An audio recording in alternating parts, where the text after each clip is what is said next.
老头，你提亲拿什么聘礼来了？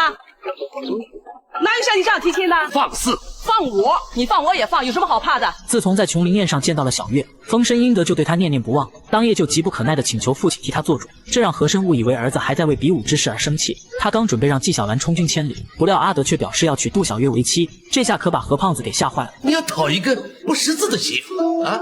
何家能让他这样的人进来？然而风声英德却一点也不在乎，还表示等过门之后就亲自教小月认字。如此荒唐的言论简直让和珅目瞪口呆。为了打消儿子的念头，他急忙说出太后最近正在为18格格挑选驸马，一个格格，一个小月，一个天上，一个地下，你该怎么选择？阿德自然是毫不犹豫的就选择了天上那个，这让和珅以为儿子开窍了。可是没等他高兴2秒，阿德的话就让他怀疑人生。月亮不就在天上吗？小月就在天上走啊！眼见儿子如此冥顽不灵，和珅只好动用家长的权力，表示无论如何都不会同意这门亲事，气得阿德差点和他断绝父子关系。随后的日子里，风声英德就变得叛逆起来，不仅每天借酒消愁，还向父亲表示要跟随福康安一起西征大漠。没有杜小月，孩儿情愿战死沙场。眼见儿子如此痴情，和珅只好豁出老脸去求纪晓岚一回。第二天一早，他就来到草堂提亲，可是没想到突然跑来一个村姑，打断2人的谈话。老头，你提亲拿什么聘礼来了？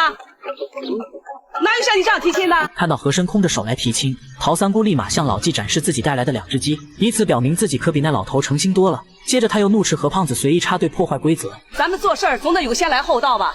咱们2个人谁先进的门？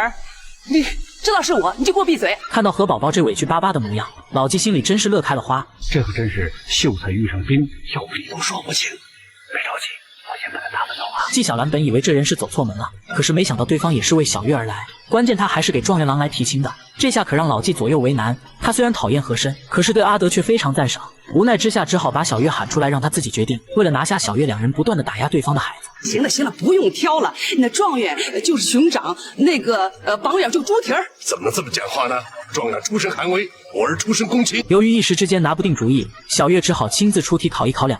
随后他就带着风声英德跟祝君豪来到了一片小树林，小月向2人表示谁能把他的名字写得最高，他就嫁给谁。风声英德一听，立马原地起跳50米，在大树上写下了小月的名字，而不懂武功的祝君豪则是利用风筝把小月写到了天上。如此一来，自然高下立判。然而和珅却觉得由小月出题实在太不公平，于是急忙找到老纪要求再比1场。何胖子表示，既然是求亲，自然应该在琉璃厂内挑选一件东西作为聘礼，以此来考一考2人的学问和眼光，看看谁买到的东西最贵。风声英德立马来到一家最豪华的古玩店，豪掷千金买下了宋徽宗的字画，而身无分文的祝君豪则是花了10文钱买了一幅岳飞的拓本，10文比千金，明眼人都能看出谁胜谁负。可是祝君豪却另辟蹊径，跟阿德讨论起字画背后的主人。宋徽宗荒淫无度，宠信贪官奸臣，民不聊生。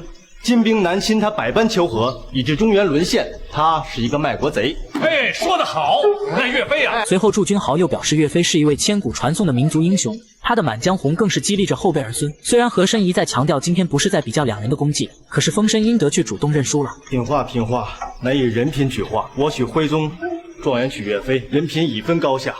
阿德甘拜下风。由于接连输给了状元，风声英德只能在家中无能狂怒，这让和珅既愤怒又心疼。为了激发儿子的斗志，何胖子竟然空手夺过了兵器。你这几招，连你老爹都对付不了，还要跟别人夺享乐，歇着吧你！风声英德在冲动之下，当即用尽了全身力气攻向和珅，一巴掌就把老爹的肚子给拍扁了。这才是风声英德，这才是我和珅的儿子，永不言败，永不放弃，永远抗争。见到儿子重新燃起了斗志，和珅立马表示一定会让祝君豪变心的。